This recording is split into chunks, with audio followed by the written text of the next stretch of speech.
Hey guys, welcome back. तो मैं finally पहुंच चुका हूं अपनी डेस्टिनेशन पे जो है धर्मशाला इस बार के लिए।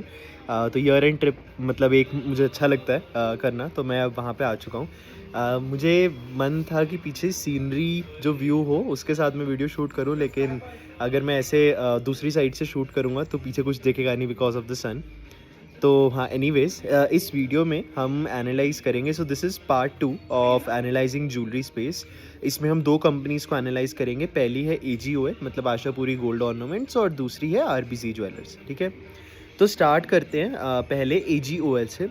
पहले जैसे हम हमेशा करते हैं, हम फाइनेंशियल्स के बारे में जानते हैं, इस क्वार्टर में कंपनी ने कैसा किया, उसके बाद बिजनेस मॉडल पे, और उसके बाद इन्वेस्टर PPT या कौन कौन हाईलाइट है तो कुछ उस पे।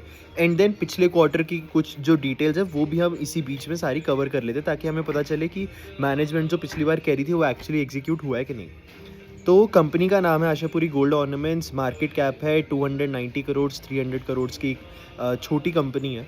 Sales in Q2 on a year basis 122% से बढ़ी। ग्रॉस इनकम 95% से बढ़ी। इसका क्या मतलब है, जो आपकी ग्रॉस इनकम है, जो आपने सेल्स किया, आपने उससे मटेरियल कॉस्ट अपना निकाला, तो जो ग्रॉस इनकम आई वहाँ पे मटेरियल कॉस्ट जो है वो सारी जो है, मतलब वो जो मटेरियल कॉस्ट है वो आपकी सेल्स ग्रोथ से ज़्यादा हुई, तभी आपका जो ग्रॉस इनकम है वो 122% जो सेल्स ग्रोथ है उससे कम हुआ, राइट। तो इसका ये मतलब है। एक इंटरेस्टिंग पार्ट इनकी प्रॉफिट एंड लॉस स्टेटमेंट में ये था कि इनके प्रॉफिट एंड लॉस स्टेटमेंट में कहीं पे भी कॉस्ट ऑफ मटेरियल परचेज नहीं था या रॉ मटेरियल कंज्यूम नहीं था। वो यूजुअली मैन्युफैक्चरिंग सेटअप्स के लिए आता है। और इनकी अगर आप वेबसाइट वगैरह पे जाओगे तो आप ये चीज़ देखोगे कि इन्होंने बहुत ज़्यादा मेंशन किया कि कटिंग एज टेक्नोलॉजी, हमारा 2000 स्क्वायर फीट का एक मतलब मैन्युफैक्चरिंग यूनिट है, ऐसा है वैसा है। बट इनकी प्रॉफिट एंड लॉस स्टेटमेंट में वो नहीं दिखा। प्रॉफिट एंड लॉस स्टेटमेंट में स्टॉक इन ट्रेड मतलब दिखा रहा है, purchase of stock in trade. इसका क्या मतलब हो सकता है कि ये लोग आप जैसे जॉब वर्क होती है एक चीज़, राइट, कि एक कंपनी ने बोला कि हम आपको गोल्ड अपनी तरफ से प्रोवाइड कर रहे हैं, तो आप उसके ऊपर से सिर्फ अपना जॉब वर्क वगैरह कर लीजिए, लेकिन मतलब उस पर सारी डिज़ाइनिंग वगैरह आप कर लो।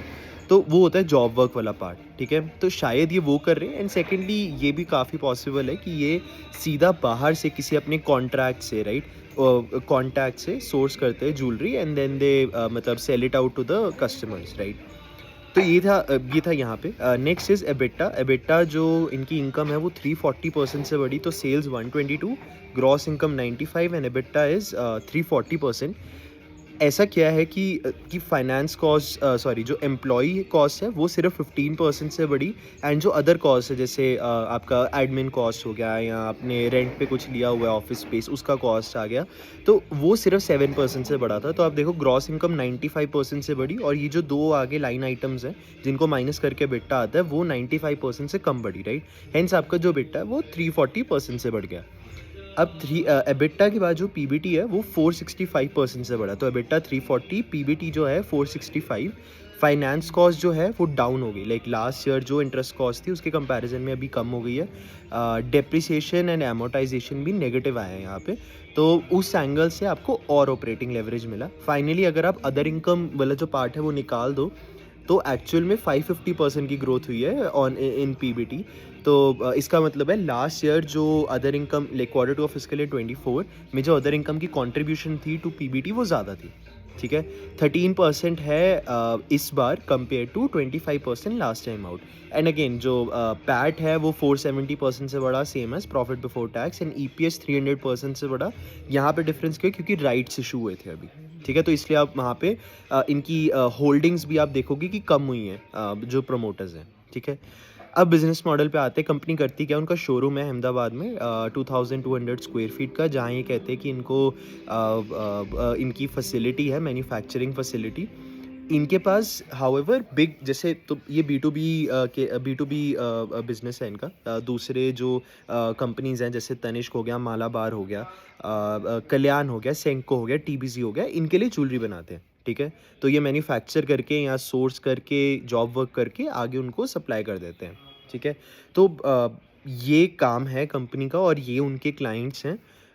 इनके लिए कुछ रीसेंट पास्ट में कुछ एक इंटरेस्टिंग इवेंट्स हुए हैं। देखो, जैसे नंबर 1, इनको ना कुछ कॉन्ट्रैक्ट विन्स मिले थे काफ़ी अच्छे। March 24, लाइक लास्ट ईयर इनका रेवेन्यू 165 करोड़ था, तो उस एंगल से इसको देखना। 16 अगस्त को कल्याण, मालाबार और टीबीसी इन तीनों ने मिला के इनको कॉन्ट्रैक्ट दिए 105 करोड़ के, जो इनको फिस्कल ईयर 25 में ख़त्म करना है, राइट। तो मार्च, तो फिस्कल ईयर 24 का जो रेवेन्यू था वो 165 था, फिर अगस्त में आके इनको 105 करोड़ का मिला। तो देखो, अप्रैल मई जून is Q1, July August September is Q2, तो Q2 के मिड में जाके इनको एक कॉन्ट्रैक्ट मिला है। तो ये जो 105 करोड़ है, ये मान सकते हैं कि ये H1 आपका H2 में काफ़ी भर के मतलब इसका इम्पैक्ट दिखेगा, राइट। तो इनका FY24 का रेवेन्यू इज़ 165 और 105 करोड़ तो यहीं से आ गया, ये पहला विन। दूसरा, टाइटन का ऑर्डर आप देखो तो 15 करोड़ का इनको ऑर्डर मिला था एंड ऑफ अक्टूबर में, ठीक है, अक्टूबर 24 के एंड में। तो इन्होंने उसको लाइक उनकी डेट थी कि विद इन अ मंथ आपको इसको एग्जीक्यूट करना है, उन्होंने एग्जीक्यूट किया और 11 नवंबर, तो 10 अक्टूबर को पहला कॉन्ट्रैक्ट और 11 नवंबर को दूसरा contract, which was 1 year contract with Titan. जो भी इनको ज़रूरत होगी, जैसे भी ज़रूरत होगी, ये इन्हें बोलेंगे एंड इनको प्रायोरिटी बेसिस पे आगे ये करना है, राइट। तो वो उनको कॉन्ट्रैक्ट मिला। एंड टाइटन क्यों एक बड़ा क्लाइंट है, क्योंकि आप स्काई गोल्ड भी देखो, स्काई गोल्ड ने अभी तक सिर्फ कैरेट लेन को वो ऑनबोर्ड कर पाए हैं, अभी वो भी अभी रिसेंटली ही हुआ है, इसी क्वार्टर में हुआ है। अभी तक टाइटन को ऑनबोर्ड नहीं कर पाए। कैरेट लेन तो टाइटन की एक सब्सिडरी है, तो टाइटन को ऑनबोर्ड नहीं कर पाए despite of such a big facility and everything. And मतलब जब टाइटन जैसे मतलब ये इवेंट हुए हैं, तो Titan wanted to try them out, उन्होंने ट्राई किया, उन्हें अच्छा लगा, तो उन्होंने 1 साल का कॉन्ट्रैक्ट कर लिया, which tells you something about the company, ठीक है। तो मतलब कुछ तो सही हो रहा है यहाँ पे। इसके बाद इनके खुद के जो अगर आप पोर्टफोलियो देखो तो इनके 2 ब्रांड है, एक काविस करके, एक माया करके। काविस में आपके कंगन वगैरह आते हैं और माया में नेकलेस एंड ऑल आता है। ओकेजन ज्वेलरी में ही है ये, मतलब वेडिंग ज्वेलरी इन सब में ही है। 25 years as a manufacturer and wholesaler of gold jewellery है। इसका स्प्लिट नहीं पता, ठीक है, कि आप कितना होलसेल कर रहे हो गोल्ड ज्वेलरी, आप कितना मैन्युफैक्चर कर रहे हो, कितना मतलब डायरेक्टली ट्रेड कर रहे हो, कुछ नहीं पता है यहाँ पे स्प्लिट में। तो ये एक बुरी बात है यहाँ पे। इन्होंने राइट्स इशू किया था, जैसे हमने स्टार्टिंग में बात की थी, जिससे इन्होंने रेस किए थे 50 करोड़। 41 करोड़ या 42 करोड़ वर्किंग कैपिटल के लिए चाहिए थे, क्योंकि इतने ज़्यादा ऑर्डर आए, छोटी कंपनी है, कैसे करेगी, राइट, वो एग्जीक्यूट इस चीज़ को। 6.5 करोड़ तो जो था वो जनरल कॉर्पोरेट पर्पज़ के लिए था, ठीक है। तो ये था एचयूएल के बारे में। बहुत ही अच्छे numbers, not only this quarter, last I think Q4, Q1, Q2 में ऐसी ही ग्रोथ रही है इनकी, तो काफ़ी अच्छे नंबर्स है। अच्छे अच्छे इनके पास क्लाइंट्स हैं, मतलब सारे टॉप के क्लाइंट्स हैं, कल्याण, मालाबार, तनिष्क, सेंको, सब हैं इनके पास। और तनिष्क या जो टाइटन है उसने तो 1 ईयर का कॉन्ट्रैक्ट भी किया इनके साथ, राइट। तो ये था कंपनी के बारे में। अब नेक्स्ट कंपनी के बारे में चलते हैं, विच इज़ आरबीजी ज्वेलर्स, ठीक है। This is a much talked about stock, क्योंकि ये वैल्यूएशन वाइज में कम है एंड मतलब ग्रोथ में ठीक लग रहा है सबको एंड ऑल ऑफ दैट। सो देखते हैं, एनालाइज करते हैं कितना सच है कितना नहीं। Market cap is 800 crore, sales in Q2 on a year on year basis 57% से बढ़ी एंड ग्रॉस इनकम जो है वो 15.5% से ही बढ़ा, सिंपल सिर्फ। फ़र्क क्यों है, इतना बड़ा डिफरेंस क्यों है, इसके लिए बिजनेस मॉडल हमें समझना पड़ेगा। एसेंशियली आपके मार्जिन्स बहुत कम हुए हैं। फिर एबिटा जो है वो -2.9% से बढ़ा, मतलब वहाँ डी ग्रोथ हुई। प्रॉफिट बिफोर टैक्स में 6% की ग्रोथ हुई। मतलब ये लाइन आइटम्स 2-3 ऊपर नीचे होते रहते, तो ऑल इन ऑल मैं बोलूँगा सेल्स ग्रोथ वॉज 57%, लेकिन जो पैट ग्रोथ थी वो सिर्फ 5% थी और ईपीएस ग्रोथ तो -30% थी यहाँ पे। इसका रीज़न जानने के लिए बिजनेस मॉडल समझते हैं, ठीक है। सबसे पहले इनके 3 वर्टिकल्स हैं। नंबर 1, जो इनका वर्टिकल है वो रिटेल। इनका अहमदाबाद में एक स्टोर है, आई थिंक 11,000 स्क्वायर फीट का है। वो Q3 में एक और फ्लोर ऐड करेंगे यहाँ पे, आई थिंक अनयूटिलाइज स्पेस थी, तो वो एक और फ्लोर ऐड करेंगे यहाँ पे। रिटेल सेगमेंट से इनका 50% रेवेन्यू आता है, लेकिन वॉल्यूम कंट्रीब्यूशन इज ओनली 20%, ठीक है। तो ये आ गया अब रिटेल का, ये दिस इज B2C। अब दूसरा जो सेगमेंट है वो है B2B का। पहला जो उसमें सेगमेंट आता है वो आता है ज्वेलरी मैन्युफैक्चरिंग करना, जैसे स्काई गोल्ड करता है, right, for Kalyan, for Titan, Tanishq, ये सारे जितने भी लोग हैं इन सब के लिए, ठीक है। तो यहाँ से इनका 30% वॉल्यूम आता है। तो अभी रिटेल और B2B का जो फर्स्ट सेगमेंट है विच इज़ ज्वेलरी मैन्युफैक्चरिंग, उनसे मिला के 50% आपका वॉल्यूम आया। हाउएवर जो सेकंड वर्टिकल है ऑफ B2B और इनका ओवरऑल जो थर्ड वर्टिकल है that is job work. Job work जैसे हमने पहले बात की, क्लाइंट आया, उसने बोला कि ये लो हमारा मटेरियल और इस पे आप बेसिकली वो कर दो, लाइक जो डिज़ाइन है वगैरह आप वो कर दो। तो इसमें इनका इन्वेंट्री का पार्ट खुद का कुछ नहीं होता, इनको कोई इन्वेंट्री लेनी, कुछ नहीं करना, इनको क्लाइंट की तरफ से आता रॉ मटेरियल। तो यहाँ पे क्या है, क्योंकि क्लाइंट की तरफ से आया रॉ मटेरियल, तो एक चीज़ है कि आपका जो कॉस्ट प्राइस है, आप कॉस्ट प्राइस का डिफरेंस समझो। ज्वेलरी मैन्युफैक्चरिंग में आपको अगर लेट्स से आपने क्या कहते हैं, एक चीज़ को मैन्युफैक्चर किया स्टार्टिंग से, तो आप रॉ मटेरियल का कॉस्ट जोड़ोगे, लेबर कॉस्ट जोड़ोगे, मेकिंग चार्जेस जोड़ोगे, ये सब जोड़ के आप अपना बिल बनाओगे। हाउएवर यहाँ पे आपने सिर्फ मेकिंग चार्जेस ही चार्ज कर सकते हो, क्योंकि आप सिर्फ आप मतलब रॉ मटेरियल जो है वो सोर्स नहीं कर रहे हो कहीं से। you are only designing the you are only designing on the raw material, right? तो ये जो जॉब वर्क है, यहाँ से इंटरेस्टिंग बात ये है कि 50% यहाँ से वॉल्यूम आता है। इसका रेवेन्यू कंट्रीब्यूशन बहुत कम है, राइट? क्योंकि 50% रिटेल से आ गया, काफ़ी हद तक B2B मैन्युफैक्चरिंग से आ गया, तो रेवेन्यू कंट्रीब्यूशन बहुत कम है, बट मार्जिन कंट्रीब्यूशन बहुत ज़्यादा है। ऐसा क्यों? देखो, यहाँ पे जब हम सेल से ग्रॉस इनकम में जाएंगे, एबिटा इनकम में जाएंगे, तो क्या होता है, हम कॉस्ट ऑफ रॉ मटेरियल को सब्ट्रैक्ट करेंगे। अब यहाँ पे कॉस्ट ऑफ रॉ मटेरियल क्या है? यहाँ पे सिर्फ लेबर कॉस्ट है आपके लिए, राइट? तो अब जितना भी रेवेन्यू ले रहे हो, लेट्स से आपने 10 करोड़ यहाँ से किया, तो वो मोर और लेस 10 करोड़ ही नीचे आपका बॉटम लाइन में ऐड हो रहा है। तो इस वजह से ये वर्टिकल इनके लिए बहुत इंपॉर्टेंट है। और इस क्वार्टर में क्या हुआ कि जो ये वर्टिकल था, जो बाकी दो वर्टिकल्स थे, ज्वेलरी B2B और ये जो रिटेल है, ये दोनों वर्टिकल्स ने बहुत अच्छा किया। हाउएवर ये जॉब वर्क वाली में यहाँ पे आपको थोड़ी डिमांड जो है वो स्लगिशनेस दिखी। इसका भी रीज़न है, समझेंगे।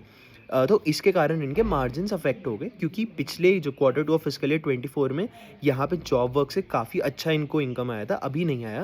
दैट्स वाई मैनेजमेंट ने बोला भी था Q1 में कि Q2 और Q3 के रिजल्ट्स कंबाइन करके आप देखना। तो ये रीज़न था। नंबर ऑफ स्टोर्स जो हैं, देखो वो रिटेलर्स के लिए बढ़ रहे हैं, ठीक है? तो वो हर स्टोर के लिए अपनी ज्वेलरी मैन्युफैक्चर खुद नहीं कर सकते हैं, राइट? तो दैट्स वाई वो ये आउटसोर्स वगैरह करते हैं। तो दैट इज़ देयर। इसके अलावा टारगेट है इनका इस साल का 500 to 600 करोड़ का फिस्कल ईयर 25 में, और 35 करोड़ का पैट, ठीक है? तो इन्होंने हाफ वन में तो ऑलरेडी 17 करोड़ का पैट कर लिया है। ये कह रहे हैं हाफ टू में भी सिमिलर लाइक इनका पैट आएगा। माई एक्सपेक्टेशन इज़ कि यहाँ पे थोड़ा सा ज़्यादा ये कर सकते हैं, क्योंकि पहली बात तो बहुत ज़्यादा ये mainly they are into occasion jewellery, मतलब ब्राइडल ज्वेलरी ये सब में। एंड क्योंकि इस बार वेडिंग्स बहुत ज़्यादा है, राइट? आई थिंक 45 लाख हैं जितनी भी वेडिंग्स हैं, राइट? इस बार रिकॉर्ड वेडिंग्स हैं, तो उसका ये पूरा फ़ायदा इनको मिलेगा, क्योंकि जो रिटेलर्स हैं, जो इनके मेन कस्टमर्स हैं, उनको भी फ़ायदा मिल रहा है, राइट? तो वो यहाँ पे पास ऑन होगा। इनका इस साल का तो टारगेट ये है। उसके बाद 800 करोड़ का है फिस्कल ईयर 26 का, एंड 1000 करोड़ का है फिस्कल ईयर 27 का। Q4 में क्या कहते हैं, जो रिजल्ट्स थे वो एक्सपेक्टेशंस पे नहीं थे। क्यों? क्योंकि अक्षय तृतीया जो था वो मूव कर गया था Q1 में, एंड मैनेजमेंट ने बोला था कि Q1 एंड Q2 में रिकवरी आएगी, एंड Q2 में रिकवरी आई। यहाँ पे 61% के आसपास इन्होंने ग्रोथ किया, ठीक है, डिस्पाइट द हीट वेव और इलेक्शन। हाँ, इसके अलावा जो इनका केपेक्स है, तो इनकी जो करंट कैपेसिटी है वो 2000 kgs पर एनम की है। ये अराउंड इस बार टारगेट पहले कर रहे थे 1500 kgs, अब प्राइस बढ़ गए हैं गोल्ड के, तो they are back to 1200-1300 kgs। ये कह रहे कि 5 टाइम्स करंट कैपेसिटी इनको रखनी है, तो वो फिस्कल ईयर 26 में सारी प्लानिंग होगी, कॉन्क्रीट प्लान तब बनेगा। तो हाँ, अब Q1 में इन्होंने बोला Q2 और Q3 को कंबाइन करके देखना, विच इज़ वेरी विजिबल। यहाँ पे मैनेजमेंट ने फिर से रीआइट्रेट किया, तो कोई ऐसे घबराने वाली इसमें बात नहीं है। Q3 जो है वो एक्सपेक्टेड है टू बी बम्पर इनके लिए। इन्होंने बोला है कि काफ़ी ऑर्डर्स हमें मिले हैं, जो इनको ऑर्डर्स Q2 के लिए मिलते थे वो पोस्टपोन होकर Q3 में आ गए हैं, ठीक है? वॉल्यूम टारगेट रिवाइज हुआ है, ये हम बात कर चुके हैं। एंड टाइटन मालाबार जो है वो ऑलरेडी एग्जिस्टिंग क्लाइंट्स है। Again this is a big thing, right? Sky gold के पास नहीं है, और इनके पास ये बड़े क्लाइंट नेम्स है, तो that adds to the image of the company, right? इसके अलावा हाँ, कॉन कॉल डिटेल्स पे आते हैं। तो ये था बिजनेस मॉडल के बारे में। 3 वर्टिकल्स हैं, 2 वर्टिकल्स ने अच्छा किया, एक ने नहीं अच्छा किया, जिस कारण मार्जिन इम्पैक्ट है, but sales growth is there. Q3 में जॉब वर्क से अच्छी खासी इनकम आएगी, तो वहाँ पे मार्जिन वापस आ जाएंगे। रिटेल, हाँ, तो अब कॉन कॉल की हाईलाइट्स पे जाते हैं। Q1 जो था वो रिटेलर्स के लिए बैड था। क्यों? हमने देखा था इलेक्शन डे हीट वेव थे, तो वो Q2 के लिए डिमांड पोस्टपोन हो गई थी इनकी।